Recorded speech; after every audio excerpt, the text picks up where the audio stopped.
اچھا استاد جی یہ بتائیں کہ سجدہ صاحب کب اور کس وقت واجب ہوتا ہے؟ بسم اللہ الرحمن الرحیم۔ سجدہ صاحب اس وقت واجب ہوتا ہے جب نماز کے اندر واجب رہ جائے،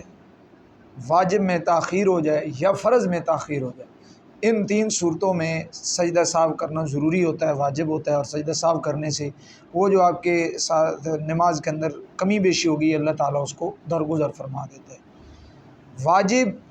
میں تاخیر کہاں ہوتی ہے، یعنی یا زیادہ چانسز کہاں ہوتے ہیں، وہ یہ ہے کہ جب بندہ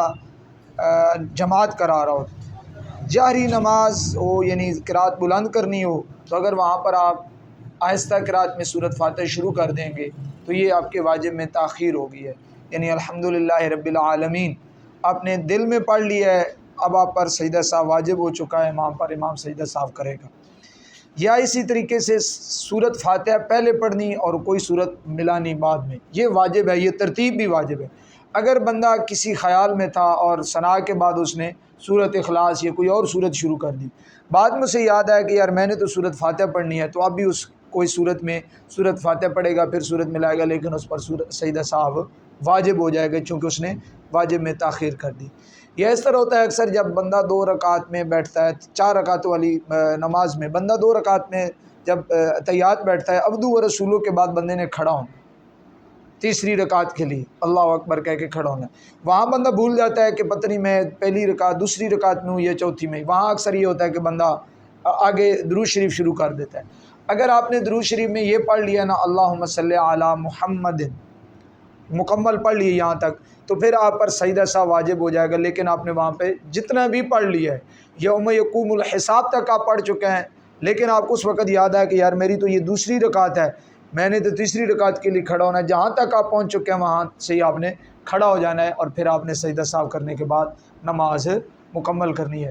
ان صورتوں میں سجدہ صاحب ضروری ہوتا ہے اور سجدہ صاحب واجب ہے۔ اگر پھر ایسی غلطی ہو گئی ہے اور آپ نے سجدہ صاحب نہیں کیا، یعنی سجدہ صاحب بھول گئے ہیں، یہ ویسے آپ نے سمجھا تھا کہ یہاں سجدہ صاحب نہیں ہوگا، نماز پڑھنے کے بعد آپ نے پوچھا یا آپ کو یاد آیا کہ یار میں نے تو یہ غلطی کی تھی، مجھ پر سجدہ صاحب واجب تھا، میرا رہ گیا، تو پھر اس کا حال یہ ہوتا ہے کہ پھر نئے سرے سے آپ کو دوبارہ نماز شروع کرنی پڑے گی، دوبارہ نئے سرے سے نماز پڑھنی پڑے گی۔ اور ایک مسئلہ یہ ہے کہ اگر آپ نے آخری اتحیات پہ بیٹھے ہیں، اب آپ نے مکمل یوم یقوم الحساب تک پڑھ کر سلام پھیرنا تھا، لیکن آپ عبدو و رسولوں کے بعد کھڑے ہو جاتے ہیں، یعنی اس کو پہلا اتحیات سمجھ کے، حالانکہ آپ آخری میں تھے، اب آپ 2 رکعتوں والی نماز تھی، آپ تیسری کے لیے کھڑے ہو گئے، 3 رکعتوں والی مغرب کی تھی، آپ چوتھی کے لیے کھڑے ہو گئے، یہ 4 رکعتوں والی کی کوئی نماز تھی، آپ 5ویں رکعت کے لیے کھڑے ہو گئے، تو اس کے لیے مسئلہ یہ ہے کہ اگر آپ کھڑے ہو گئے اور پھر آپ کو یاد آ گئے کہ یار میں تو بیٹھنا تھا، میں نے تو آخری اتحیات میں تھا، میں نے تو مکمل کرنی تھی نماز، میں کھڑا ہو گیا ہوں، جب تک آپ نے رکوع نہیں کیا اس اضافی رکعت کا، اس وقت تک آپ بیٹھ سکتے ہیں، آپ بیٹھ جائیں اور بیٹھ کر اپنا سجدہ صاحب کر کے نماز مکمل کر لیں، وہاں پھر آپ نے آگے جاری نماز نہیں کرنی۔ لیکن اگر آپ نے 5ویں رکعت کا یا اسی ترتیب سے تیسری یا چوتھی کا اضافی رکعت جو ہے اس کا رکوع کر لیا ہے، رکوع کرنے کے بعد آپ کو یاد آیا کہ یار یہ تو میری اضافی رکعت ہے، فالتو رکعت ہے، پھر آپ نے کیا کرنا ہے کہ پھر اس کے ساتھ ایک اور رکعت ملا لینی ہے، یعنی اگر آپ نے 4 پڑھنی تھی، آپ 5ویں کا رکوع کر بیٹھے ہیں، پھر آپ اس کے ساتھ 6ٹھی رکعت ملائیں گے، 6ٹھی رکعت کے اتحیات میں بیٹھ کر آپ سجدہ صاحب کریں گے اور نماز مکمل ہو جائے گی، وہ 4 آپ کے فرض ہو جائیں گے یا سنت جو بھی آپ پڑھ رہے تھے، وہ جو اضافی 2 رکعتیں ہوں گی وہ آپ کو اللہ تعالیٰ اس کا نفل کا ثواب عطا فرمائے گا۔ تو اس طریقے سے یہاں یہ بھی آپ کو پتہ ہونا چاہیے۔ جی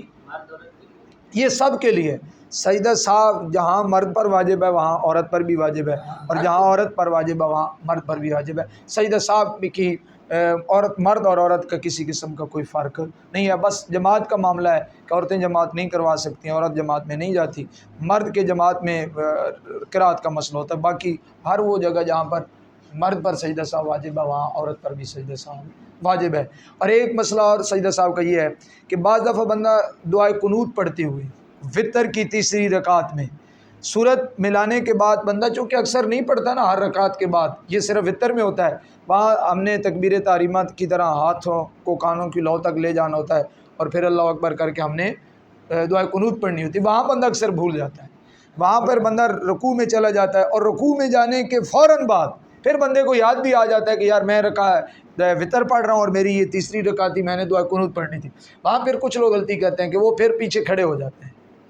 پھر واپس آ جاتے ہیں، نہیں آ جاتے ہیں نا لوگ، یہ غلط کرتے ہیں، ایسا نہیں کرنا چاہیے، واپس آ کر پھر دعا قنوت پڑھ کر پھر رکوع میں جاتے ہیں، ایسا نہیں کرنا چاہیے، چونکہ دعا قنوت پڑھنی واجب ہے اور رکوع فرض ہے، فرض واجب سے اعلیٰ ہوتا ہے، اعلیٰ کو چھوڑ کر آپ ادنیٰ کی طرف نہیں آ سکتے، واپس نہیں لوٹنا، آپ نے رکوع کرنا ہے، اس کے بعد کھڑا ہو جانا ہے، سجدے کرنے ہیں، تحیات میں بیٹھنا ہے، عبدو و رسولو تک پڑھنے کے بعد آپ نے دائیں طرف سلام پھیر کر 2 سجدے کرنے جسے سجدہ صاف کہتے ہیں، اور نماز مکمل کر لینی، اس طریقے سے ہو جائے گی۔ اور اگر آپ نے یہ بھی نہیں کیا، سجدہ صاف بھی نہیں کیا اور دعا قنوت بھی نہیں پڑھی تو واجب رہ گیا، واجب رہ جائے تو نماز واجب الاعادہ ہوتی ہے، اسے دوبارہ پڑھنا ضروری ہوتا ہے، پھر آپ نے نئے سرے سے وطر پڑھنا ہے، لیکن آپ واپس رکوع سے واپس وطر کی دعا قنوت کے لیے واپس نہیں آ سکتے۔